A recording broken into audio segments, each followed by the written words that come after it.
Hello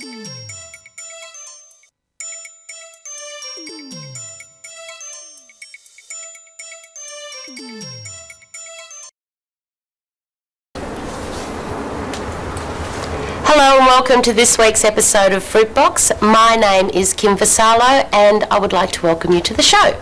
Today joining me we have Chris Gill from the Victorian Gay and Lesbian Rights Lobby, Mark Porter, bass with the Melbourne Gay and Lesbian Chorus, Ernie Vare, tenor with the Melbourne Gay and Lesbian Chorus. Hi, Kim. And Dr. Beng Yu from the Prahran Market Clinic.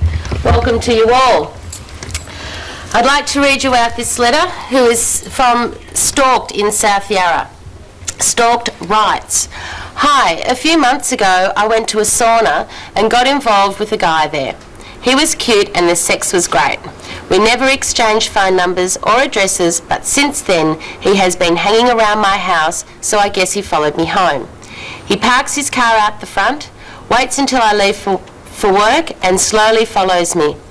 I have even left at various times of the day, but he still manages to catch me. Almost every morning I see him waiting to see his car drive around. One morning I even went up to his car and approached him, only to have him drive off as I got to the car door. I don't want to go to the police because I would have to explain how I met him. What can I do?" Stalked. Ernie. I think actually the police is the best option. Having been in a predicament myself where I had a problem with an ex and had to call the police in, the police are very understanding in these sorts of things. They understand that guys are together, that they will go to saunas, they'll do things like that. They're not going to wrap you over the knuckles for that. They're more concerned with the crime that's being perpetrated at the moment, which of course is the stalking.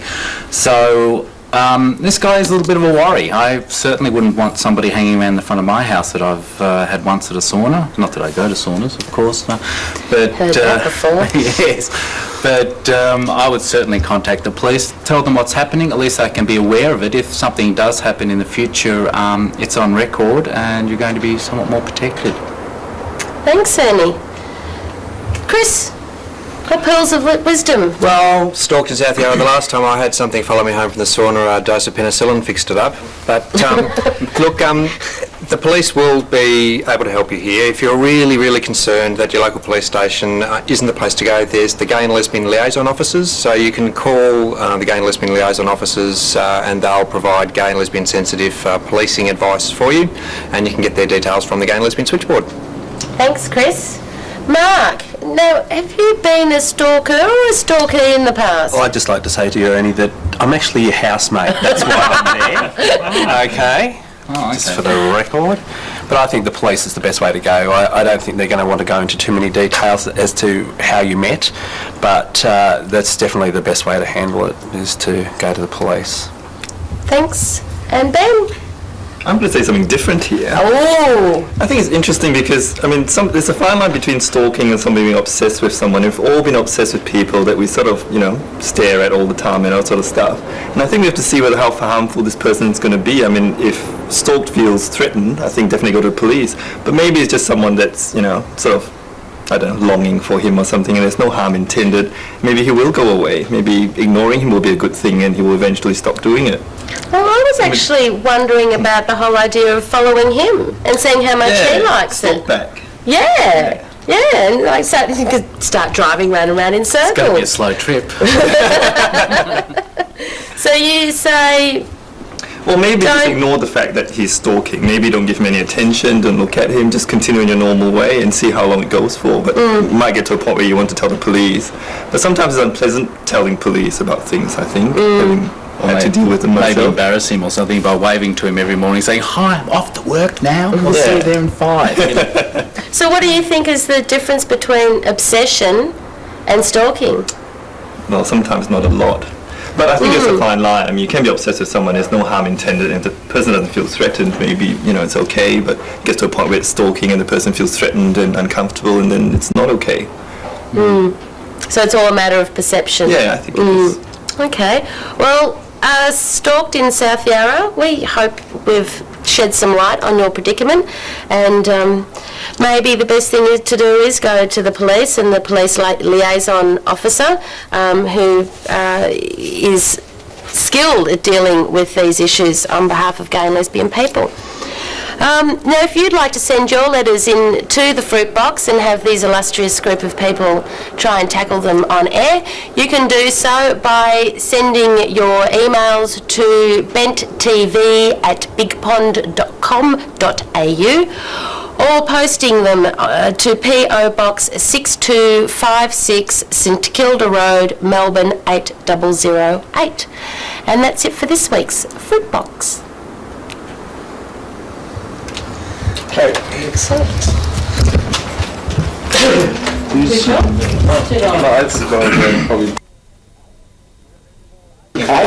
that meant to be Yes. Yeah, that's four. Am I what? Okay. Oh, pregnant. Move forward a bit, Doug, because you're behind me. Right, That's it. Now I put can- us behind, sorry. I'm so far away from you. Okay, 10, 9, 8, 7, 6, 5, 4, 3, 2. Hello and welcome to this week's Fruit Box. I'm Kim Vassallo and I'll be your host today. With me is Mark Porter from the Melbourne Gay and Lesbian Chorus, the lovely Trevor Forever, Drag King Extraordinaire, and winner, I might say, of the Drag King, of the Pride Award for Drag King 2002, is that correct? Yes, won my first trophy, never being a sporty man, so it's always good, I think, to extend yourself and get a prize. Yes, thanks Trevor. And also we have David Gallet, also known as Linda Lamont, and Vic Perry from Bent TV and the Victorian Gay Men's Health Centre Gay. What is it, David? Oh, let me do. How many shows have you done, no, Kim? it's Some put too to do many it. words. We'll get this right one. Too many words. I'll It's get a it right. Victorian AIDS Council Gay Men's Health Centre. Thank you, Vic. I'm going to let you do it. Let me do it next time, yeah. Now, today's letter is from Lonely Lesbian, and Lonely Lesbian was in a relationship with a woman for 2.5 years. The relationship has been over for 2 years now. She left me for someone that I thought was a friend. I have tried to develop relationships with other women since the breakup, but I just can't seem to make them work. Whether it's because I'm unable to put trust in anyone or whether it's because I'm still not over my ex, I'm not sure. I have been in other relationships, but this one was absolutely amazing, and the frustrating thing is that even to this day, my ex believes the same thing. Have you ever felt such emotion and passion for one person that it just consumes you? Don't worry, I'm not about to boil any bunnies, but my feelings for her seem to be growing by the day. Is there any hope for me? Who would like to start this one off for Lonely Lesbian? Vic? Yeah. I'm sort of questioning, is there something still there in that relationship? I'd like to know why you broke up in the first place, and you talk about being finding it frustrating that it was absolutely amazing. Your ex feels the same. So why did you break up in the first place? And is there any chance of getting back together again? As to the reasons of why you can't seem to make any other potential relationship work, I mean, who knows? It's something you'd really have to think about and perhaps seek some counselling about to talk about it. But yeah, I'd like to know what happened in the previous relationship, and what's stopping you from getting back together again. That's what just a I thought hopeless as romantic. well, yes. Yeah. It's like, well, if they both believe the same thing. Trevor, what are your pearls of wisdom?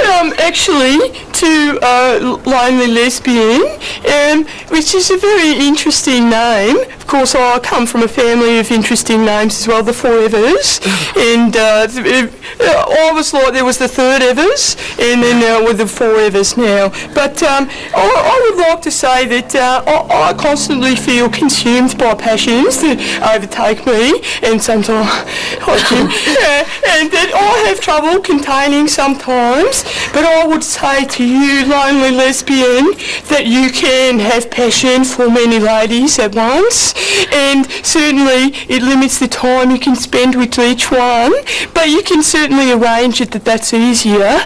And I think that if the other lady, and I'm sure she's very lovely as well, feels the same way, then perhaps just hang around her place for a while, and after a while she might come out and talk to you.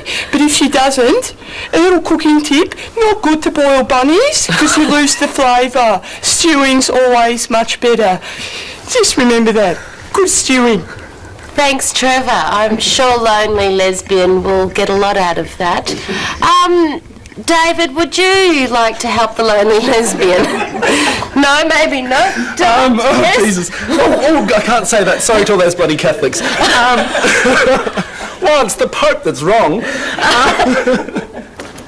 Boiling bunnies, I certainly hope it's not Miss Bunny, because you'd awfully need an awfully big pot. The Greek goddess herself. I've just got to say, I was in a similar relationship, believe it or not. I was in a long-term relationship. With a lonely lesbian? Well, could be now, you never know. But it's certainly a hard thing to deal with, being in such a long-term relationship and dealing with all the emotions that you must be having to deal with. I'm repeating myself, but anyway, yes. You really need to detach from this person. I don't know whether you're still seeing this girl or on a casual basis still having sex. Stop it. You need to cut off from this person. You need to maybe find a new direction in your life. Go out with some friends, spend some time with them. You need to get over it, basically. So, yeah. So get over it. Get over it, honey. The words of wisdom. Thank you. Thank you. Mark? I would have to agree with David. Getting over it's probably the best way to go about it. I think one of the hardest things is when you're hard on yourself for feeling a certain way about somebody and you beat yourself up, which only makes the situation worse. Deal with the issues with your emotions as they come up and just keep on moving forward. Get another interest, get involved in a group, do something about meeting some other people and move on with your life. I find late night walks help. You often meet lovely ladies late at night walking around, and certainly it's best to keep your footsteps to a minimum. Quiet footsteps are the best, but certainly meet them. Get out and about. Thank you for that. I suppose the one thing I'd like to say is that there seems to be no one's addressed the issue of that the woman left for someone that she thought was a friend, and I think there could be a lot in that, in terms of, it's like, has she gotten over the fact that her partner left her for a friend, and is there this whole thing of wanting to sort of, get back at the friend, and and that's why she's sort of hung up on the ex, because she wants to get back at the friend that betrayed her. So, think hard about that too, lonely lesbian. I think that's really important. Is the friend a friend of lonely lesbians or a friend of the someone that I thought was a friend. So someone, a lonely lesbian's friend, and it could have been both their friends. It could have, No wonder she's lonely. Everybody needs good friends. Well, yes, that's very true. But was that a mistake? I mean, maybe was that the only thing that happened? Like, was the rest of the relationship absolutely fantastic? And she said it was amazing, and then all of a sudden the partner made this error of going out with someone else, and they broke up. What's happened with that other relationship? Have they broken up? Would that partner, ex, want to come back maybe? So is there a potential situation where they could get back together again after having made that mistake? I mean, I wouldn't throw away something like, that easily if there was something there and it was really strong and there was I say mistake because it can be, you could use that label a mistake. What if there is something there and perhaps they could get back together again? I don't think it ever works though. No? Don't you think? No, I mean, so. to go back a second time, it never works properly the second time, I think. It's like, just get over it, move on, go for the next one? I've tried 3 or 4 times, but then I've had the problem with the police. So I think 1 or 2 is okay, but certainly But don't push it past that, no. Yeah. Okay, well, I think that's about all we can do for Lonely Lesbian today. If you would like to send your letters in to us at the Fruit Box, you can do so by emailing us at benttv@bigpond.com.au or posting your letters into us at PO Box 6256 St Kilda Road, Melbourne 8008. I would like to thank our panel members for joining us today. No, thank you. What are you? Thanks, Trevor. And we'll see you next week, and it's back to the studio.